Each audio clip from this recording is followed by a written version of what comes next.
여러분 혹시 알고 계셨나요? 서양에서는 갈치를 안 먹는다고 합니다. 먹는 게 아니라 물고기 미끼로 쓴다고 합니다.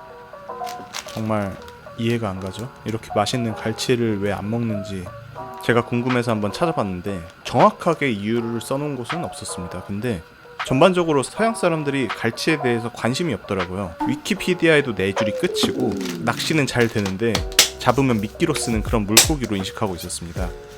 몇 군데에서 먹긴 하는데 브라질이나 포르투갈 같이 바다가 가까운 나라들만 먹고 유럽 국가들과 북미 국가들에선 별로 식용으로 사용하지 않았습니다. 서양도 물고기를 안 먹는 게 아닌데요. 이런 물고기도 먹고 저런 물고기도 먹고 이런 것도 심지어 먹는데 왜 맛있는 갈치를 안 먹을까 궁금해서 좀 알아봤는데 우선 유일하게 찾을 수 있었던 기사에선 갈치가 상하기가 쉽기 때문에 업자들이 포르말데히드를 넣는다는 그런 얘기를 하고 있었습니다. 그래서 믿을 수 없는 그런 생선이라는 거죠. 근데 이거는 아마 헛소문이거나 땅이 너무 커서 갈치가 신선하게 유통될 수 없는 나라들 얘기 같은데 우리나라는 작고 제주도에서도 갈치가 하루 만에 비행기 타고 오고 그래서 갈치를 다들 먹지만 땅이 큰 나라들 같은 경우에는 갈치같이 금방 상하고 죽는 생선을 옮기기가 좀 어려워서 식용으로 안 쓰는 게 아닌가 합니다. 잡히기는 엄청 많이 잡힌다고 합니다. 그리고 마지막 이유는 제가 추측한 건데 아마도 서양 특유의 생선 뼈를 싫어하는 그런 문화가 영향을 주지 않았을까 합니다. 서양 사람들도 생선을 많이 먹지만 우리나라처럼 통으로 먹지 않고 미리 뼈를 다 제거한 후에 이렇게 생선 필렛으로 생선 스테이크 같은 요리를 즐겨 먹는데 좀 이따가 제가 보여드릴 텐데 갈치가 순살을 필렛으로 만들기가 되게 어렵습니다. 그래서 굳이 이런 수고를 안 들이고 아예 그냥 안 먹는 쪽으로 선택을 해버린 게 아닌가 싶습니다. 아무튼 이런저런 이유에서 갈치를 아예 먹지 않는데 갈치가 그래서 서양식으로 요리된 적이 거의 없는 것 같습니다. 갈치 레시피를 찾아도 한국식이거나 아니면 구이거나 이게 끝인데 TV 예능을 보는데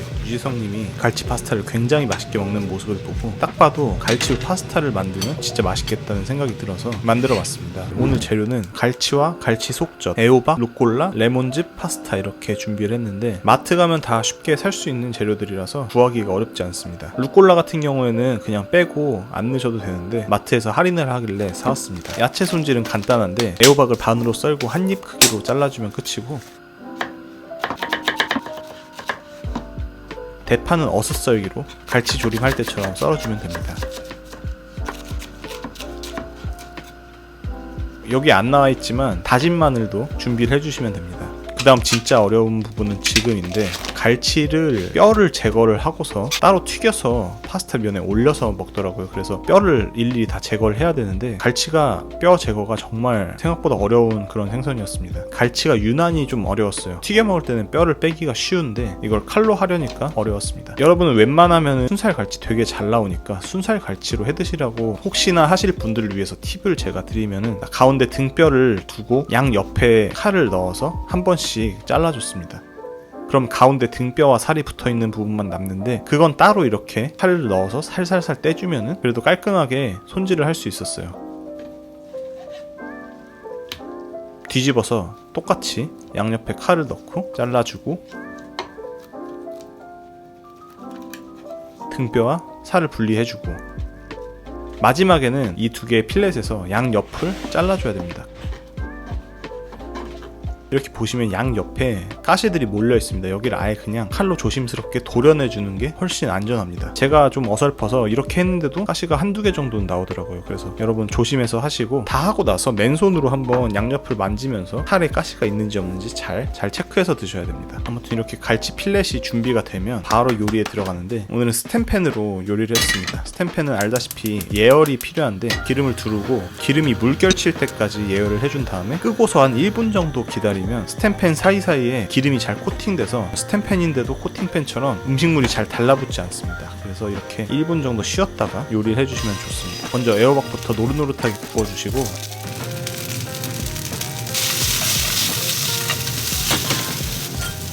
갈치를 따로 구워줍니다. 파스타 조리 중에 갈치를 넣으면 절대 갈치가 성하게 나올 수가 없기 때문에 이렇게 했는데 문제는 이렇게 했는데도 갈치가 성한 게 3개도 안 됐습니다. 그래서 혹시 몰라서 갈치를 많이 손질해놨기 때문에 그래도 살을 꽤 많이 건질 수 있었습니다.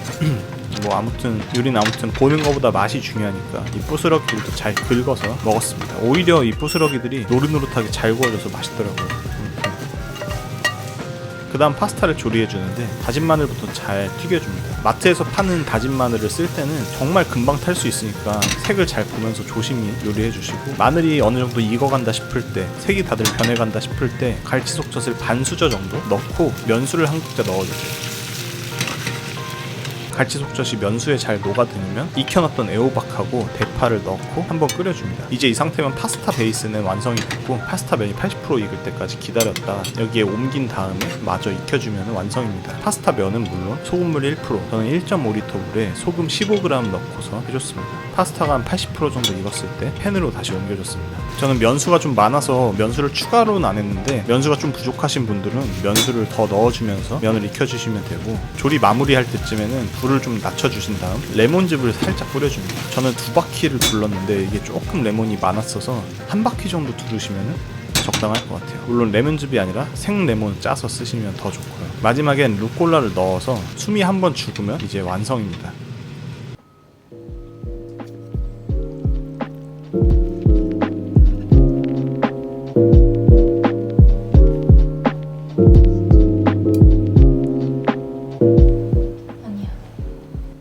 별론가? 시기야. 이게 뭐야?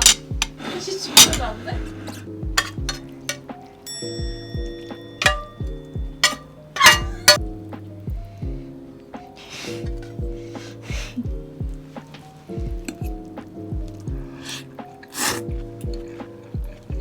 나쁘지 않지. 막 비리거나 그러지 않고. 생각보다 안 비리고 의외로 갈치가 잘 어울리네, 파스타랑. 루꼴라랑도 잘 어울리고 여기서 짠맛이 나오고 얘한테서 단맛이 나오고, 마늘이 매콤하고 레몬이 시큼하고 얘가 향을 더하니까 진짜 밸런스가 맞나요? 아니 근데 생각보다 되게 괜찮은데? 갈치 밸런스가 너무 좋은 음식이야.